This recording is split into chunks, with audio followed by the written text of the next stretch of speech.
Television Society net on the 08 machine. I'm Dave. KD7CYM. The Washington Amateur Television Society is a group of amateur radio enthusiasts that take to the airways with fast scan television. We have a repeater located up on Cougar Mountain. We transmit on 70 centimeters. It's a crossband repeater and spits out images at 1.2 gigahertz.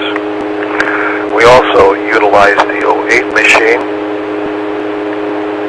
the SeaTac Repeater Association's WW7STR repeater, 147.08, with a tone of 103.5 for our voice transmissions during our nets held on Wednesdays and Saturdays.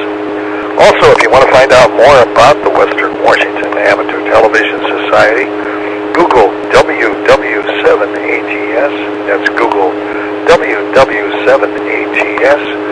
That will take you to our homepage. There you'll find out the frequencies we transmit on and a little bit about the club. Also, you'll find a link there that will take you to YouTube, where we stream our nets held on Wednesdays and Saturdays. So with that, I'll take a pause in case anybody has emergency traffic or needs to make a contact with anyone on the 08 machine before our net gets fully underway. This is Dave, KD7CYM.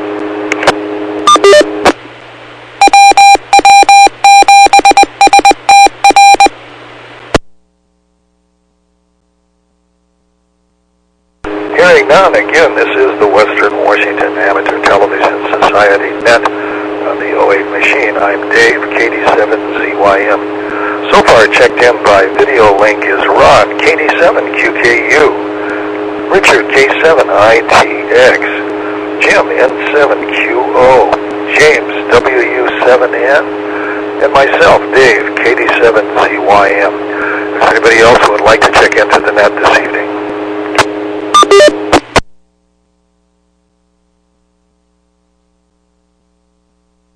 Hearing none, well, let's get the net underway. Let's go up to Ron, KD7QKU.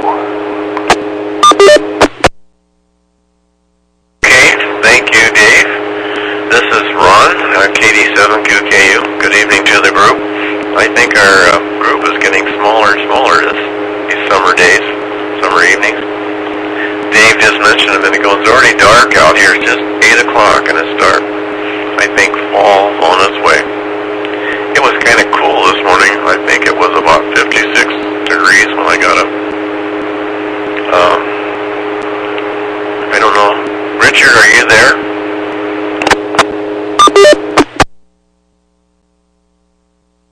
There in spirit.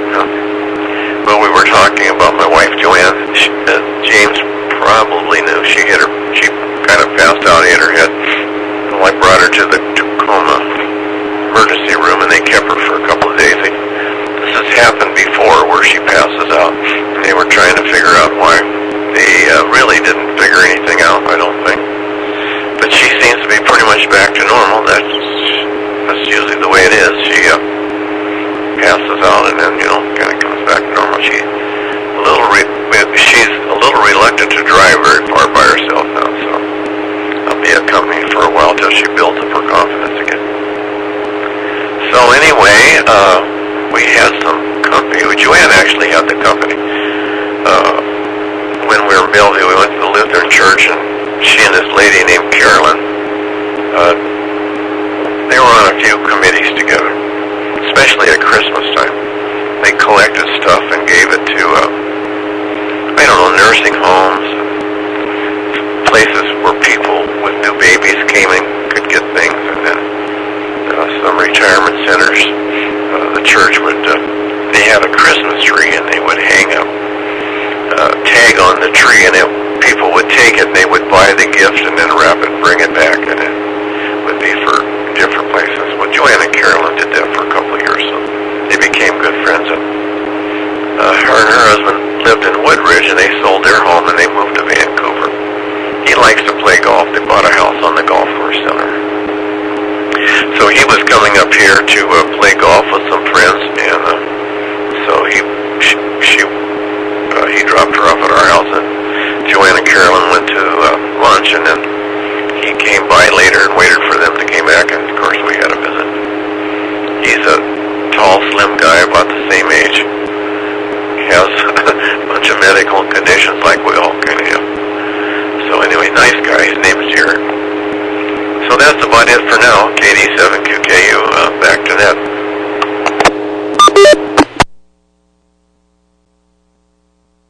KD7QKU, Ron, thanks for that. And let's move on down the list to Richard, K7ITX in beautiful Kent. Yeah, K7ITX. I think you guys can hear me okay. Alright, thank you. Couple areas of technical difficulty on the video front tonight. Well, number one, I can't seem to get a picture here in my local network. And then number two, I don't see where Grandstream is making an appearance on YouTube. So I'll keep playing around with whatever I can do at my end, and maybe eventually I'll figure it out. But the only thing maybe I would kick up, thank God that Joanne's doing good, so I'll just start off with that right off. So thanks for the great report. And then, here we go. Alright, so now there's my blank screen, so, yeah, I'll figure that out. The only thing I'd like to mention, though, before I let you guys go to the next person, I finally have a reason why I don't want to go on a full plane, a seaplane.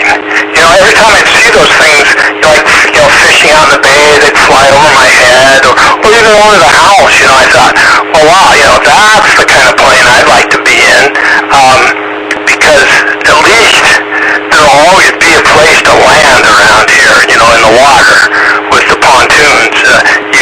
There's always a runway, so to speak, period. I mean, there's just going to always be some water in the body of water.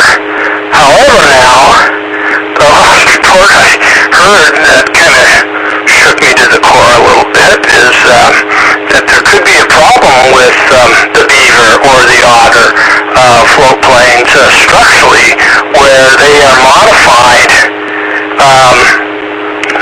maybe structurally to some extent, where they change from piston to turbine-powered engine.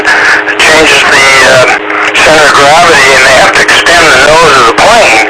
And so I guess there's a feverish effort, maybe Cummington Jim will know a little bit more about this, but there's a feverish effort right now to try to get the parts and pieces in the bottom of the bay, and that's even kind of a mission in process, or trying to get started, because they want to find out if there was any kind of failure, and was this one of the converted planes. That's an idea.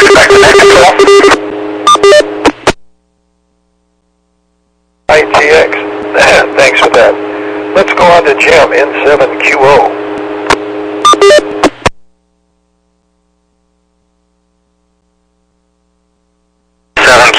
Thank you, Dave. Good evening, everyone. Ron, I had a question too. What goes on with Joanne? Is that something that she could kind of tell is coming up on her? Could she kind of predict it happening? I have a friend who, he died maybe about 5 years ago, but he had diabetes. And that would happen to him, where every now and then it's like he just needed to have some sugar or something. But he could predict it coming. I was driving with him. He was driving, as a matter of fact. And he said, well, I got this coming on. So just like all he needed to recover is a couple bites of a candy bar or something. If Joanne could predict that, and it might be something that simple, maybe that would help. Just something to ask the doctors about. Let's see, Dick. I didn't have anything either, but now, thank you, Jim. I do have 1.2 gigahertz downlink, although right now it's just a white screen. Anyway, the repeater's turned on, so thanks for that. And Dick, I don't know about the seaplanes. I heard a couple of different messages. I heard one that it was converted to a turbine, and one that it was not, but pictures that I have seen showed that it was, so I'm assuming that it was, but unless that conversion happened very recently, I don't know. It sounds to me like either something broke, or maybe even a little bit more simple than that. Maybe something just plain wore out. I know those airplanes are rather old. I'm sure they're probably well maintained, but you never know when something's going to catastrophically fail. Unfortunately, they can do testing and inspections, but every now and then something slips by. I think there's I better reset.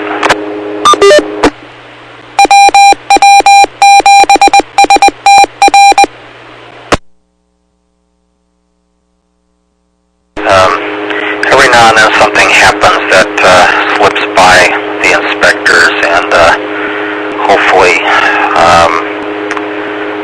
you're not on the airplane when it happens. But like you said, lots of places to land. Just unfortunate that they weren't able to make a more normal glide to a landing on this.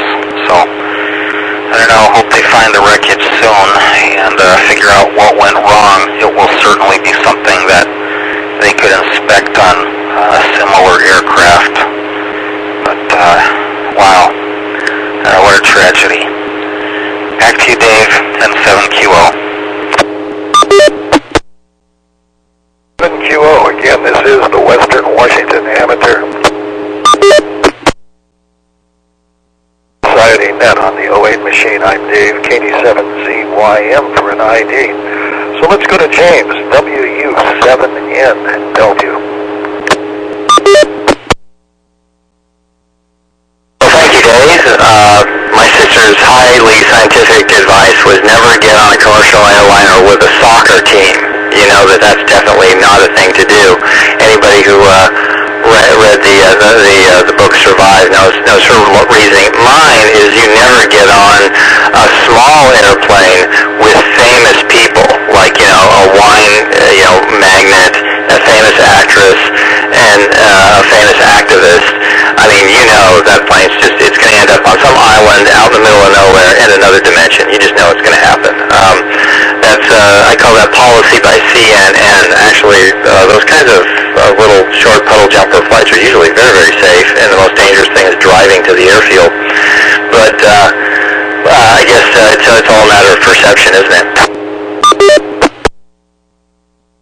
I'm just perpetually amazed at. I mean, the reason why most of the earth is covered with salt water is I think it's a giant reprocessing center for humans, because everything next to the ocean rusts.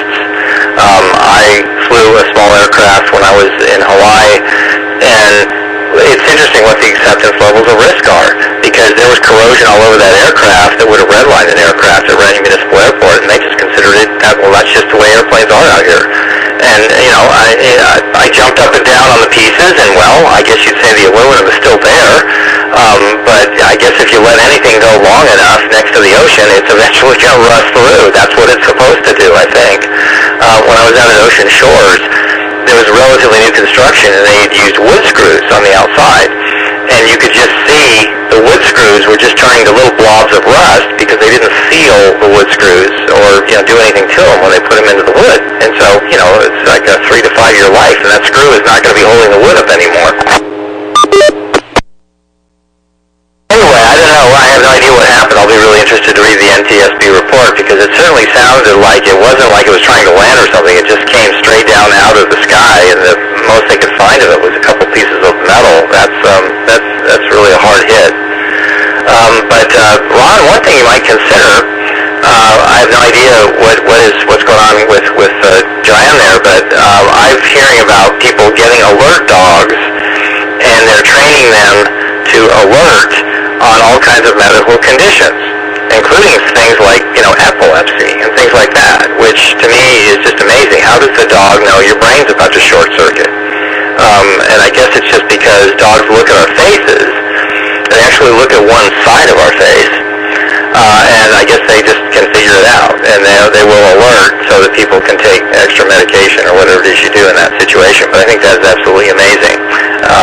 Not as amazing as the giant rats that can find landmines, but I still think it's pretty amazing. Rats that can find landmines only live for a few years, but they had one that retired recently and got an award for all of the mines that it found. And then it passed away shortly after because their lifespan just isn't that long. But it's amazing that they can train them to do that. WW7N in Northeast Bellevue. Let me turn it back to net control. Dave, take it away. KD7ZYM. This is WW7N. 7N, James, thanks for that. This is Dave, KD7ZYM in Lake City. Oh my gosh, I got 70 degrees outside, and it's hard to believe it's just a little past 8 o'clock, and it's totally dark out. Boy, the planet is changing on its axis a little bit. I guess winter is on our toes.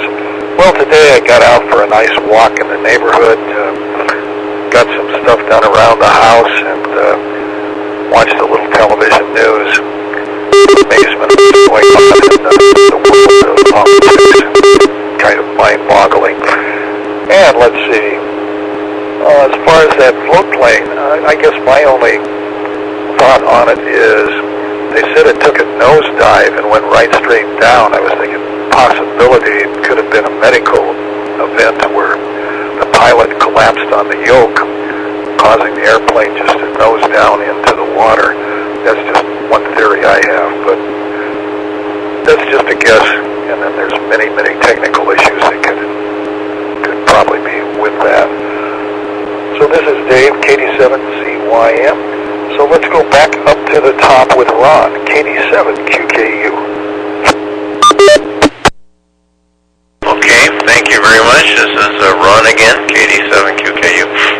Well, I haven't heard all the information, but it seems like Joanne was watching TV, and she was telling me that she thinks that people heard an explosion, and she thinks that they were carrying something on the plane that could explode. And I saw pictures of the pilot. He was like in his 30s or early 40s. They had his picture on the TV with other families. So I don't know. I just can't imagine he had a medical problem. So keep your eyes and ears open to see if it was carrying something maybe that exploded. And that was what caused it to happen. So let's see. Somebody asked Jim, I think, if Joanne knows when she's going to faint. Well, yeah, she kind of does, but it's just the same thing. Your ears start ringing, your vision starts, things start getting farther away, and you just collapse. You don't have much time now. Whether there's some signs before that or not, I don't know. I have to ask her, I guess, a little bit more. And I drove by Wade's house today. I went to get gas in the pickup, and I decided to take a little shortcut. And as far as I can tell, they haven't done any more work on the house. It looks just exactly like it did the last couple of times I've driven by. It has the tarp over the spot where they tore down the silo, or the whatever you want to call it, turd on the outside, and then there's a tarp over the roof, kind of near there. I think it was a deck up there or something. I don't know. But anyway, it looks just the same. There's a Santa can and I think a big dumpster there, and no workers. So I don't know what's going on at Wade's house. See, there was something else maybe I was going to touch on. One of you guys mentioned. But I guess I don't know what it was now. But it's always nice to see everybody. I'm just wish there was a few more people with us tonight so it wouldn't go around so fast. It goes around pretty quick. All right, I guess back to that KD7QKU here.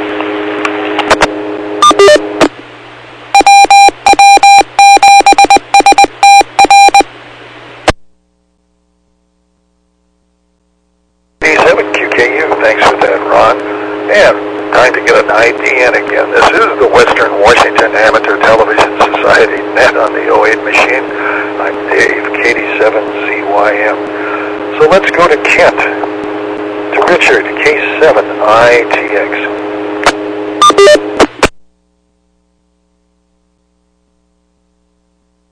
I'm stumped. Now the problem definitely is at my end for sure.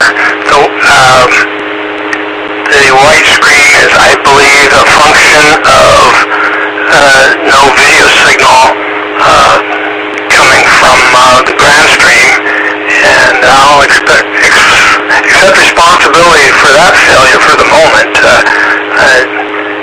Either I totally forgot how to do everything, or maybe I'm just had an equipment failure similar to the airplane. I don't know. It's hard to say. But another thing, not to belabor such a horrible accident, but the fact that it had so many passengers with just one engine, and for whatever reason, I thought I heard in our last net that when you have, a certain number of passengers, more than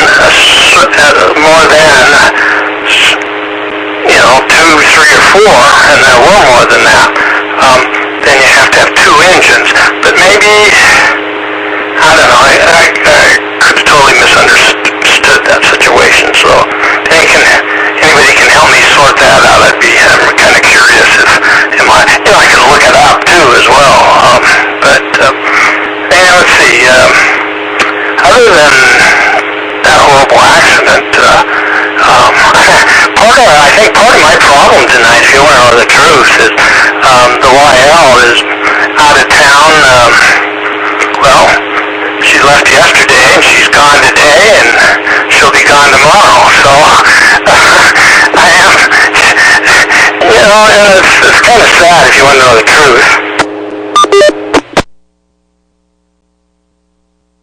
Standpoint that when she's here, for whatever reason, I know what the reason is. I always pick up after myself, put everything away, I put the dishes in the dishwasher, I put my clothes in the dirty clothes, but boy, if you saw the house right now, I didn't do any of those things since she's left. It's awful. I know it's awful. So I guess I'll be kind of busy tomorrow, the last day that I'm home by myself before she gets home, and she'll never know the difference. So there you go. K7ITX, back to net control. 7ITX. Let's go on to Jim in Covington, in 7QO.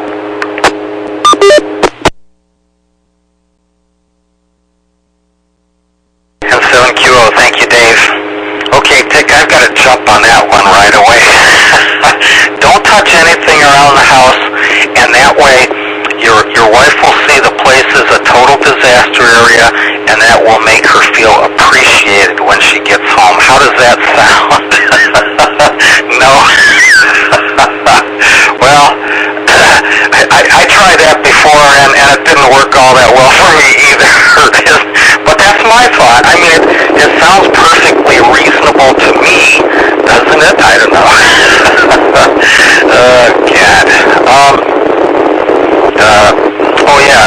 Dick, I did see part of the Grand Stream. I had a black screen. I had the Grand Stream ID up here, so I don't know what to make of that. But just FYI. So something's working. Let's see. Float planes in Hawaii. When they operate in salt water, things kind of tend to corrode much more quickly than normal. There's a seaplane. It's on amphibious floats, meaning it's floats, but there are retractable wheels, teeny tiny wheels inside the floats themselves. And so it's parked over here, and they said it will never fly again. It spent too much time in and out of salt water, and so it's corroded. There are treatments for that. There's a product, ACF 50, Anti-Corrosion Formula 50. There's a product called Corrosion X, and a lot of unpainted surfaces can be treated with this, but it's virtually impossible to get everything, I think. So many little parts that can corrode and elude inspection. So, I don't know, maybe reset.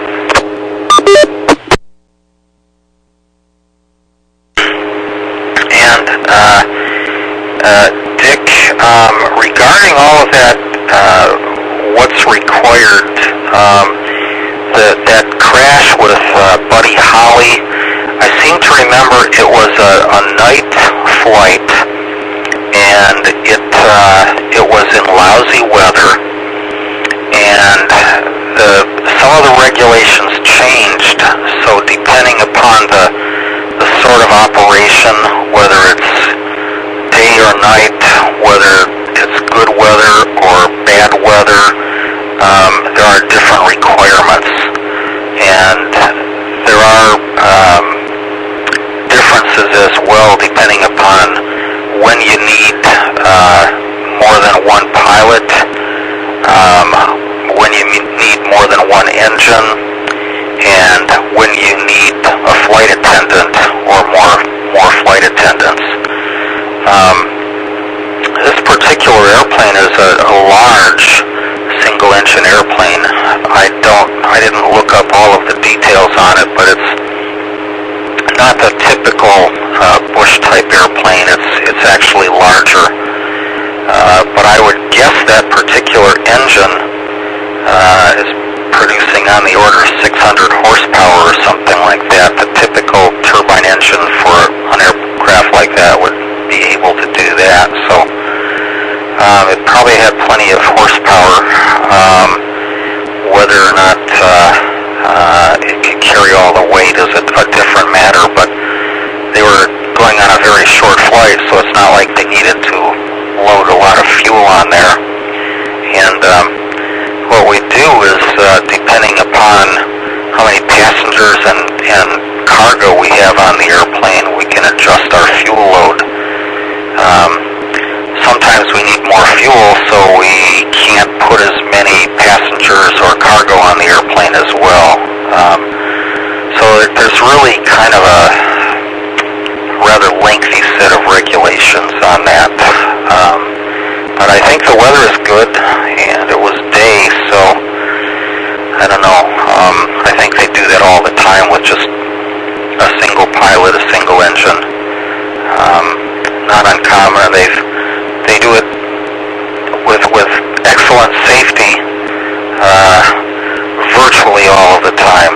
Just wasn't someone's day. KD7ZYM and 7QO. In 7QO, let's go to James, WW7N.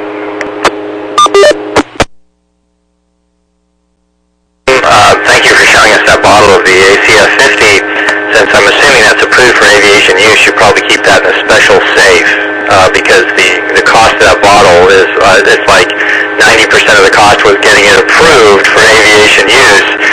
If you got the exact same thing in a bottle that is not approved for aviation use, then you could probably get a gallon bucket for the same price. It's the same with medical stuff. I asked my sister, why does all the medical equipment, why is it so expensive? And she says, because it's medical equipment. If you take a piece of seatbelt material and you sell it as a cargo tie-down strap of Harbor Freight, it's almost the same material as goes in the trauma tourniquet, but the trauma tourniquet's $45 and the Harbor Freight strap down, complete with the metal snapping assembly, is $3? So go figure that out.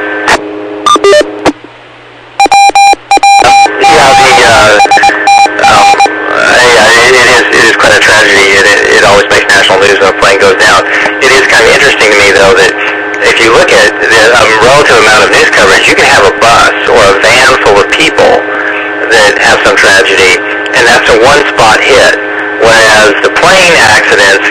for a week, which I always find just fascinating.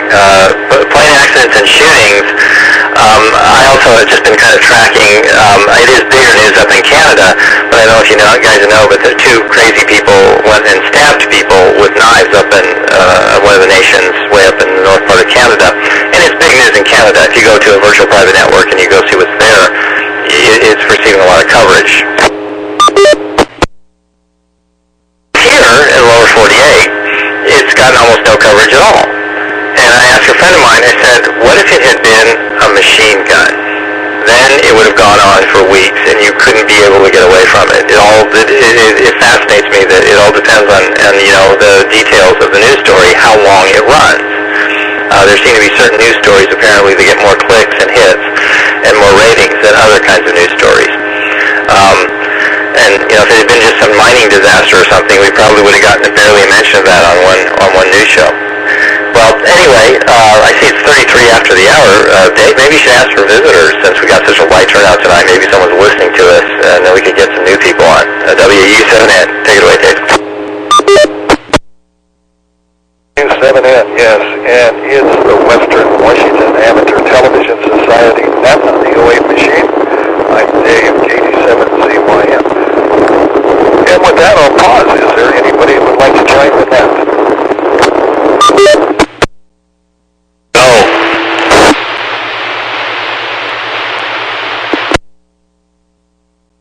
No, okay. Well, this is Dave, KD7ZYM in Lake City. Oh my gosh, I get 70 degrees outside, and like I say, it's darker than dark.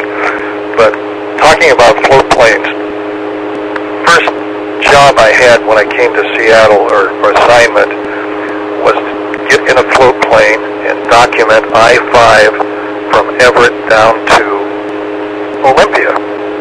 And I had a 16 millimeter hand camera, and that has a capacity of 2.5 minutes of film in it to record video. So I was shooting along as we were flying the I-5 corridor, and the reason for that was it was under construction, and they were going to do a program on it on how it was progressing. And so I'd shoot roll 1, load the camera, roll 2, roll 3. Pretty soon got down towards Olympia, and I was on roll 10. And I roll up the box, throw it in the back of the plane. And then we got back into Lake Union where we landed. And I opened the door on the airplane, and all 10 rolls of film fell into Lake Union. So back up into the plane, again we did it, and I regrouped. This time I didn't open the door. I was checked out where the film had piled up, and it was not by the door. But things like that happen.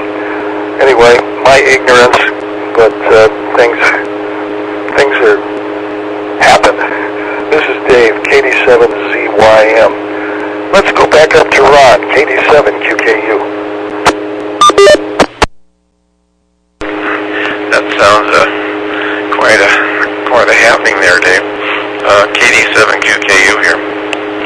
Well, kind of on the same subject that James was talking about, kind of guns, after some of the shootings, Seattle got all excited and they added a big tax on purchase of guns in their in the city, and they added a big price on bullets. You can't hardly buy bullets in the city anymore. They're just too expensive. Well, I don't think the killings have stopped in Seattle, have they? I mean, it seems like every day I turn on the news, they're still killing people. I don't think that the crooks go to the sporting goods store to buy their bullets. I don't know where they get them and their guns. But it just doesn't seem to me like it's had much effect to slow anything down. I don't know what they've done over here in Tacoma, but there's a killing every day, or there are 2 or 3 a day, it seems like. What else? Gee darn, I don't know. It's just nice weather. It was kind of cool this morning. I think it was 56 when I got up, and I don't think I turned the air conditioner. I did turn the air conditioner on before we started talking in the bedroom, cooled the bedroom down. I actually had to put put a blanket over me this morning. When I woke up about 5 o'clock, I was actually cool. I just had the sheet over me and put the blanket over me. First time I think that's happened. And unlike Jim in 7QO, I think fall's on the way. I noticed that it kind of has that feel when you're standing in the sunshine. It's hot, but if you stand in the shade, the air is almost a little cool.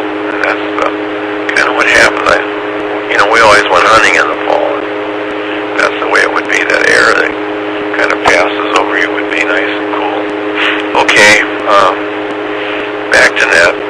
Back to Dave, KD7CYM in the group, KD7QKU. QKU, let's go to Richard, K7ITX.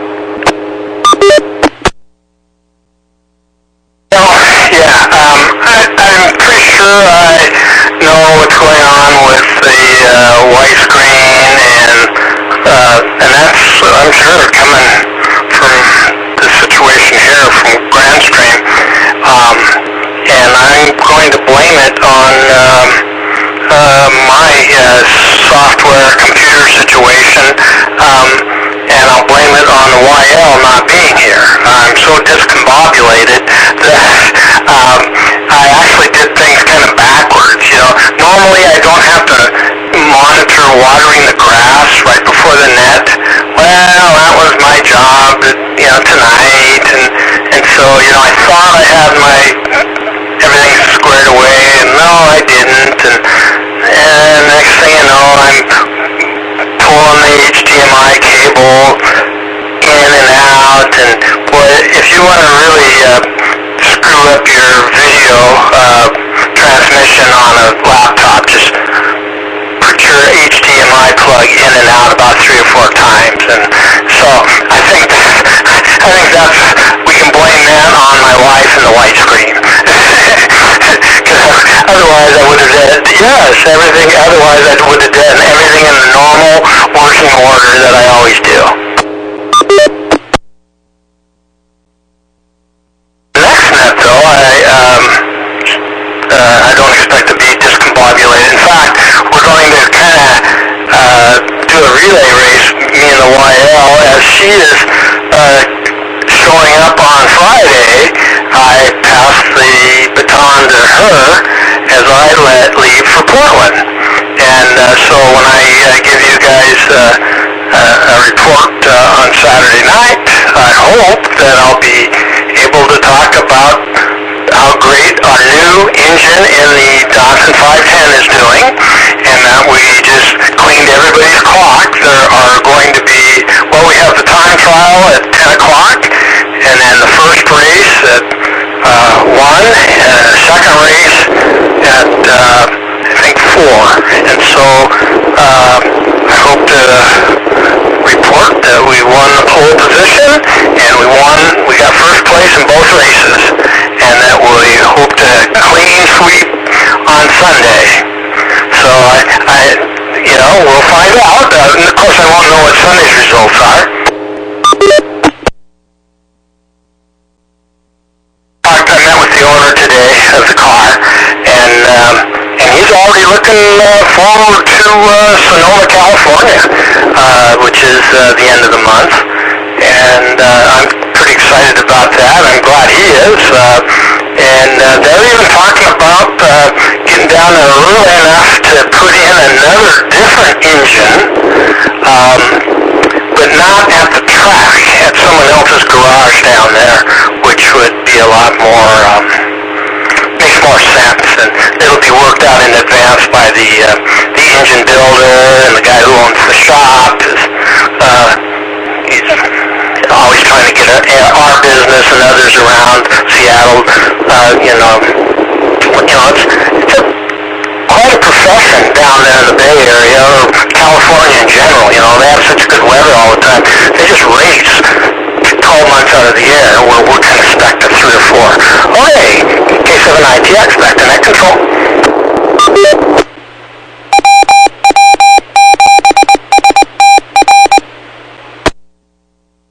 ATX, let's go on to Jim, N7QO.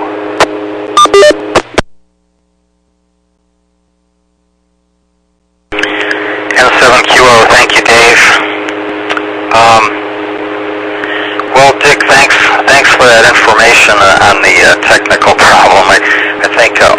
here are not really having a problem with that. But just FYI, thanks. Portland, California, Sonoma. Man, that got me thinking. There are all these fires down there. It's like coming up on fall here, but I saw on television just today somewhere, was it Death Valley? They were supposed to get like 124 degrees. It's some parts of this country, it's just god-awful hot. And then I've got some friends up in the Northeast where they've got flooding problems still. It's I think our corner of the country is probably pretty darn nice compared to a whole lot of different places. Some of the fires are particularly distressing. I saw some mention on television about Weed, California. A whole bunch of houses burned there. It's kind of distressing. When I was driving, first moving to Seattle here, I drove up the interstate and lost a wheel off my trailer, and that was not real good. I'm driving up the interstate, I guess you'd say, going north, and I saw this wheel pass me up, and I'm going, that's not good. And then I look in the rearview mirror, and I see my trailer sitting at an angle, and smoke is coming up from it, and I'm going, that's not good. Well, anyway, let me reset.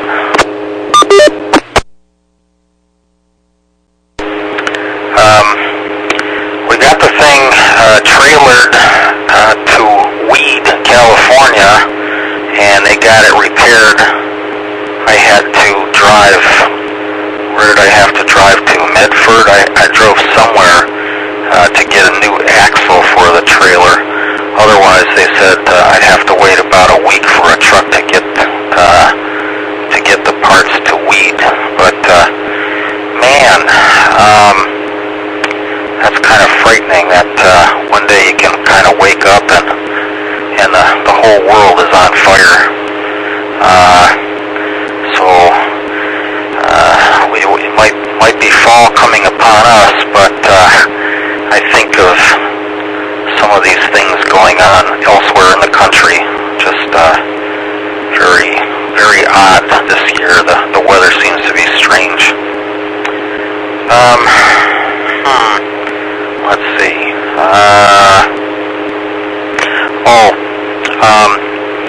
Dick, I saw. I'm not sure. It looked. I didn't see the whole thing, but it looked like it may have been Pippa's back. Was that Pippa next to you, or yeah? Haven't seen Pippa for a while. That's good. Anyway, good to see other family members occasionally. 7ZYM and 7QO. QO, let's go to James, WU7N. WW7ATS here in Northeast Bellevue. Well, I recall a picture from a wildfire area. This was probably 10, 15 years ago, because you have to ask yourself, why isn't everybody doing this? As you looked at a picture aerial view after the fire had ripped through this suburban area, all the houses are burned. It's a terrible loss to those people, except there's one big green patch on the edge of the housing development, and that house was just fine. It was all, like his yard and everything was okay. What he did is he had a gas-powered pump. I guess he was a mechanic, and he ran it once a year, and what it did is instead of pulling water out of the mains, it pulled it out of the swimming pool and fed it into a sprinkler system. And so when he saw the fire coming, he turned this gas pump on, and it just soaked his property, and he did evacuate like everybody else. But when he came back, his house was still there, because I guess the wind wasn't so high that it blew all the water away. I guess it managed to soak his property. And I thought, well, that's kind of a good idea. I wonder why that's just not a common thing in that part of the country. There must be a reason for that.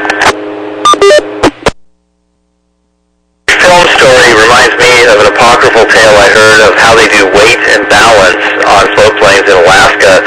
I was told that, and I have no idea, I didn't see this myself, but someone else told me that they were putting elk or moose, I think it was moose meat, into the float plane, and that you can overload a plane as long as you have balance. The nose to the standby one.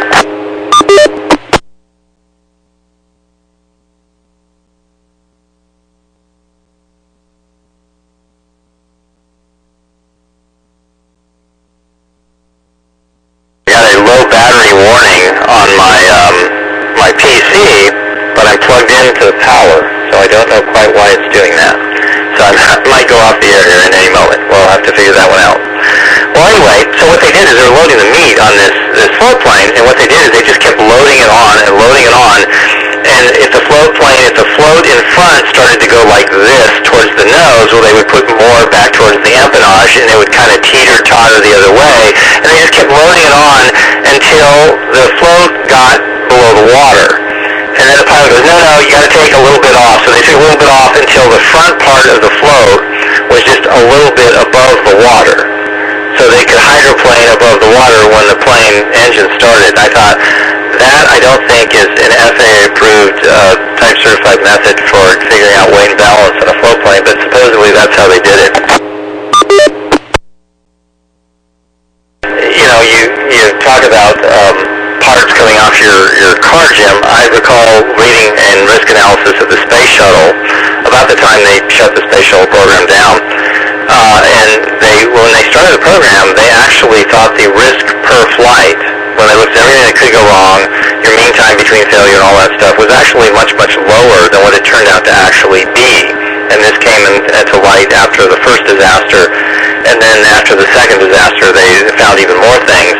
And the astronauts were saying, well, they didn't listen to us, because one of the astronauts, after they were long past boost phase and they were in orbit, what they did,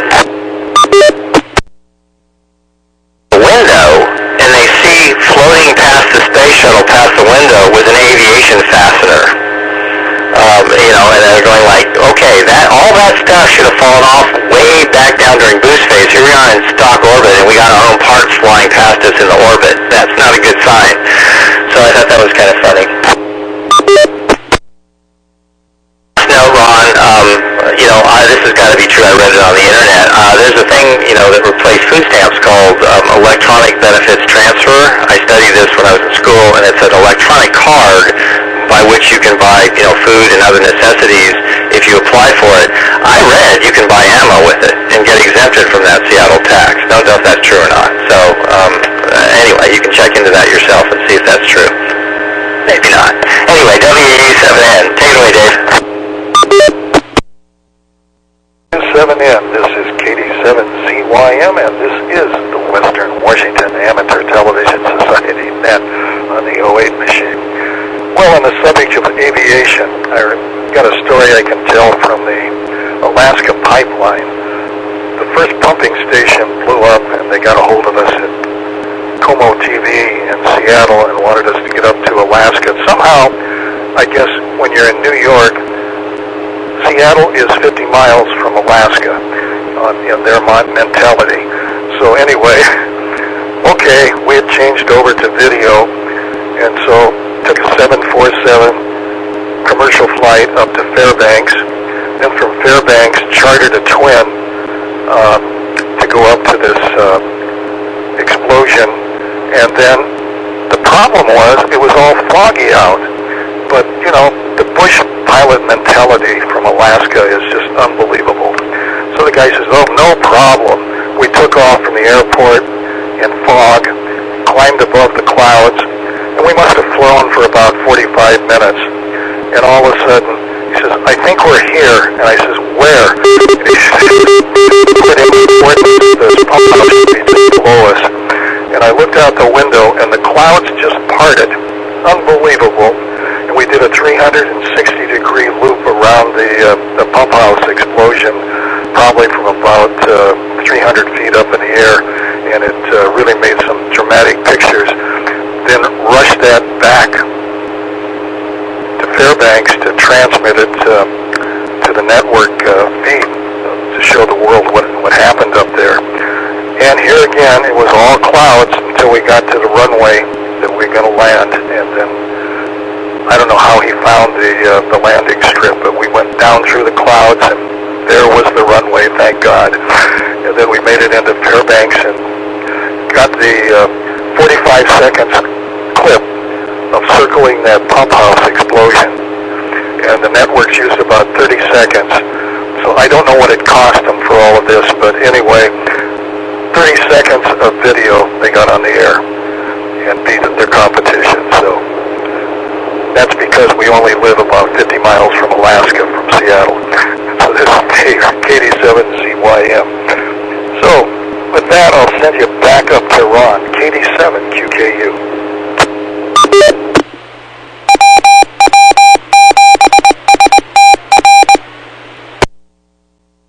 ZYM in the group, this is KD7QKU. Well, Dave, I think you need to write a book of all your adventures. It's fun when you open up and you tell us about a few of them. I know you've been on many, many. Well, when I was talking a minute ago, I had written down wife, and I was going to follow up on what Richard was saying about his wife being out of town.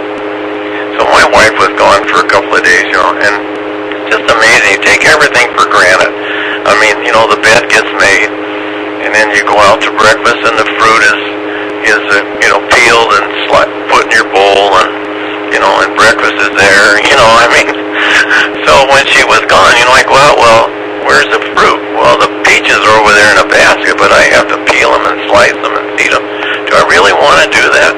And then if we have egg beaters and make, like an omelet or scrambled eggs in the frying pan. Well, that's easy, but then when I'm done, I got to wash the frying pan, and and I'm sort of looking around the kitchen, and then all of a sudden, I find myself in the car, and I'm driving down the road to McDonald's, and I got an Egg McMuffin.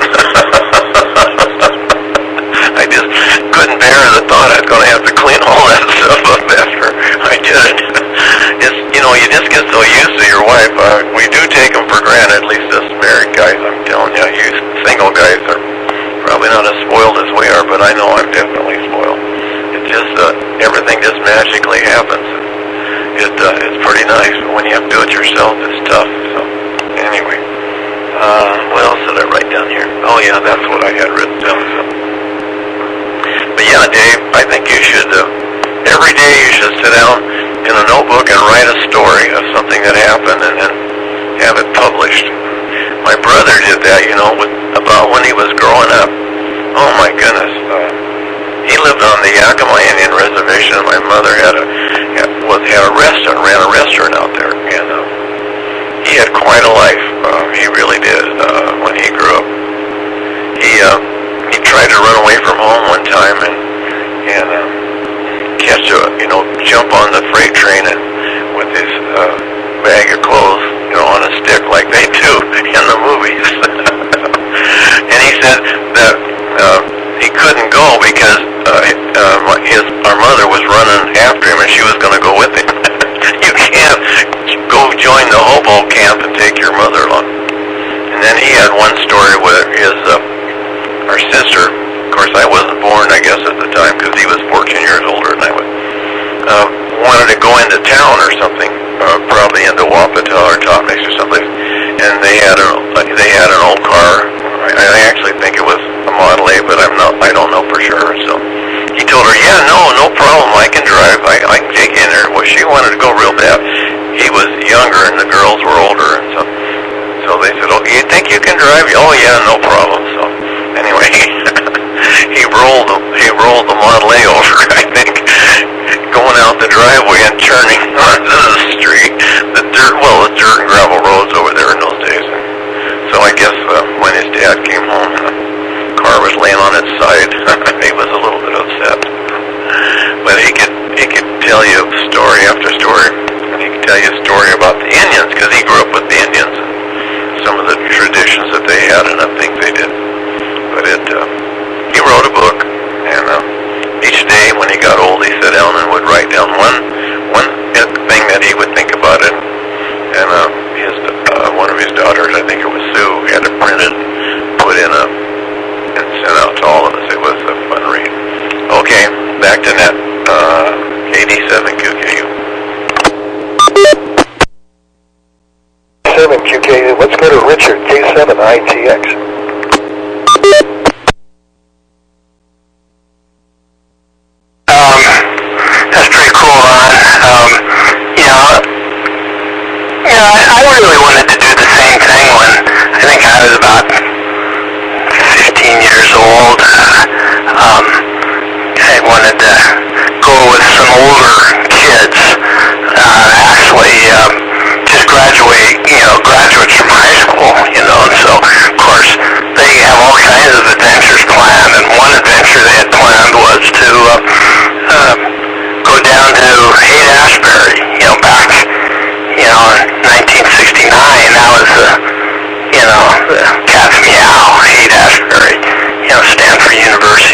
it's just getting in the most horrific trouble now. You know, murder for crying out loud at 16?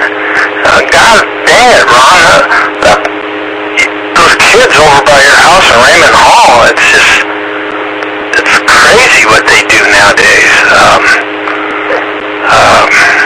But that particular incident, which, you know, has been in the news the last couple days, is, boy, that's just right out of crime stories on television or something. And I don't think, we probably don't even know half of it. You know, the story involved bikers and ex-boyfriends and his, you know, it just...